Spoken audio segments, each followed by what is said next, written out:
अस्सलामुअलैकुम बच्चों। जनाब Babubhai Sopariwala girls primary school, home learning,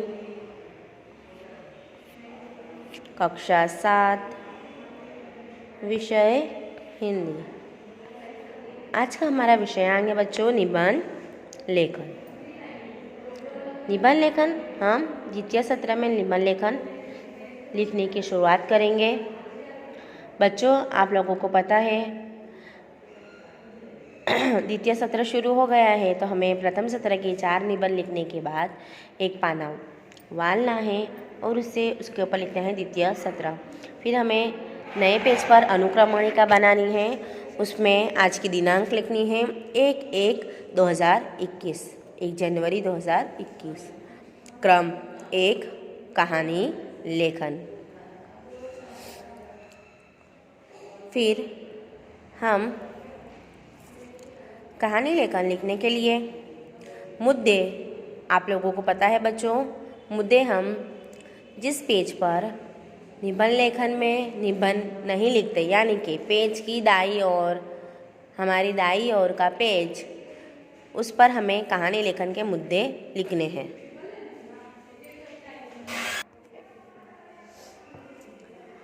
कहानी लेखन के हम मुद्दे पेज की दाईं ओर लिखेंगे।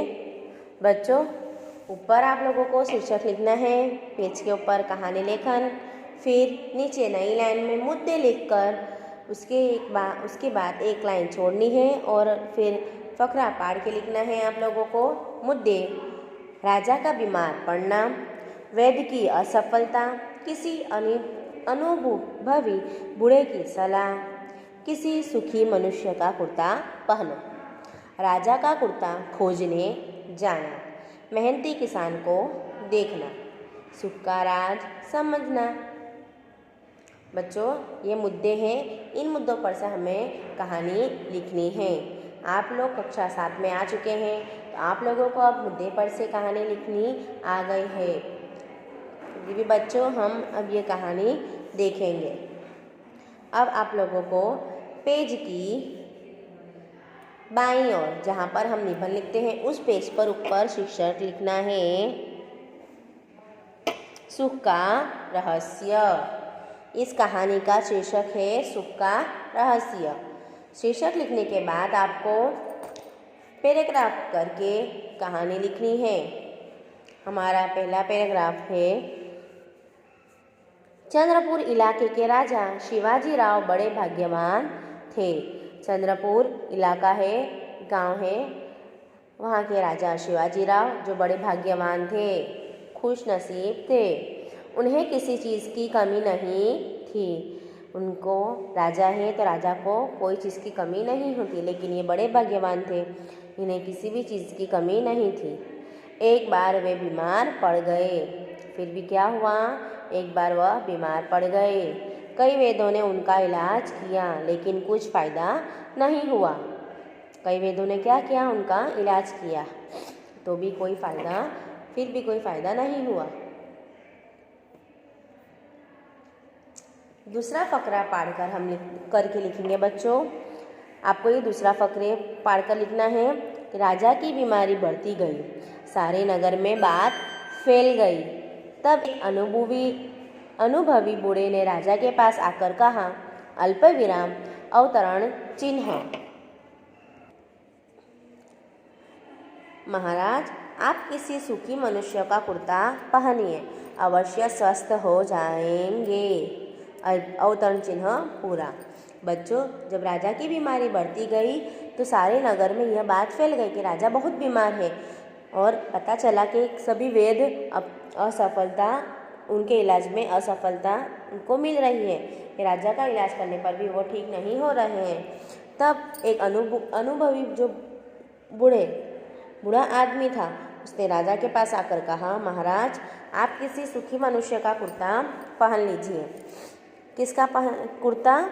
सुखी मनुष्य जो सुखी हो, उसका कुर्ता पहन लीजिए, अवश्य स्वस्थ हो जाएंगे। वो बूढ़ा आकर ऐसा कहता है राजा को।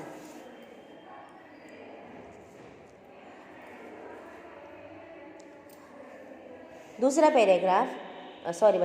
पैराग्राफ बूढ़े की बात सुनकर राजा ने सोचा,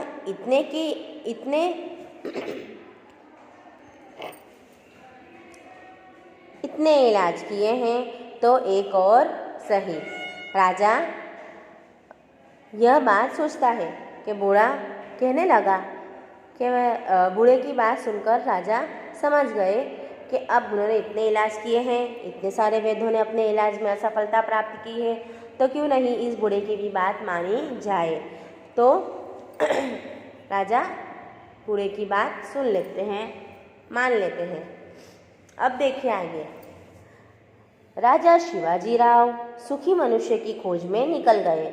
बहुत तलाश के बाद वे एक खेत में जा पहुँचे। जेठ की धूप में एक किसान अपने काम में लगा हुआ था। राजा ने उसे पूछा, क्यों जी, तुम सुखी हो? क्या हुआ?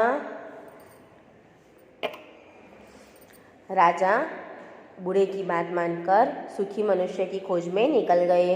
उन्होंने बहुत तलाश किया, फिर वो एक खेत में जा पहुँचे। जेठ की धूप मतलब के जो गुजराती महीने हैं, कार्तक, मागसर, पोष, महा, आषाढ़, श्रावण, बराबर।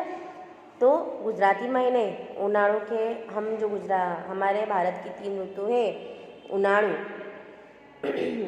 गर्मी का मौसम, गर्मी के मौसम में गुजराती महीने के नाम आते हैं। मतलब जो गुजराती महीने हैं उसके हिसाब से पता चलता है कि वो उस महीने में बहुत धूप होगी, कड़क गर्मी होगी। तो जेठ की गर्मियों का मौसम चल रहा था, उसमें जेठ की धूप मतलब गुजराती महीना कौन सा था? जेठ का।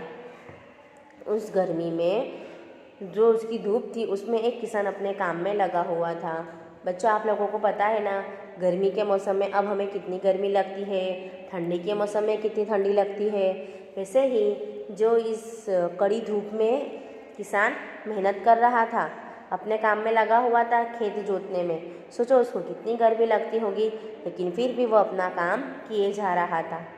यह देखकर राजा ने उससे पूछा, क्यों जी, तुम सुखी हो? राजा क्या पूछते हैं उससे जाकर, क्यों जी तुम सुखी हो?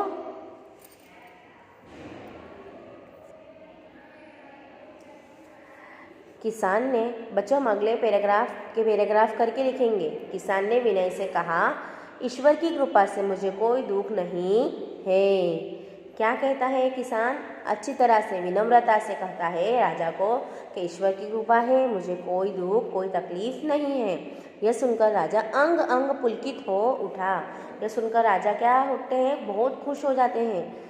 उस किसान का कुर्ता मांगने के लिए ज्यों ही उन्होंने उसके शरीर की ओर देखा, उन्हें मालूम हुआ कि किसान ने सिर्फ धोती पहना है और उसकी सारी देह पसीने से तर है। क्या होता है? राजा खुश हो जाते हैं ये सुनकर कि किसान तो बहुत सुखी है, उसके पास कोई दुख नहीं है। और राजा उसका किसान का कुर्ता मांगने के लिए जो ही सोचते हैं, तब उन देखते हैं कि उसके किसान के शरीर पर तो सिर्फ एक धोती पहनी हुई है और उसका सारा अंग पसीने से तर है। मतलब इस कड़ी धूप में वो मेहनत कर रहा है, जिससे वो पसीने में पूरा लथपथ हो चुका है, भीग चुका है।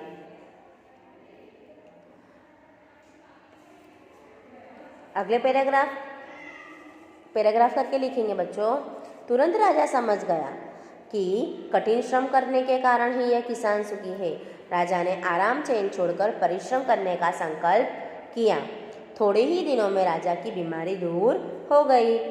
तो राजा जब किसान को देखते हैं तब वो समझ जाते हैं कि श्रम यानी कि मेहनत वो भी कैसी कठिन, उसके कारण ही यह किसान क्या है?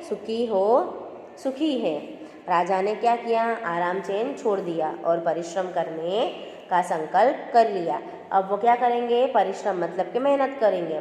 थोड़े ही दिनों में राजा की बीमारी क्या हो गई?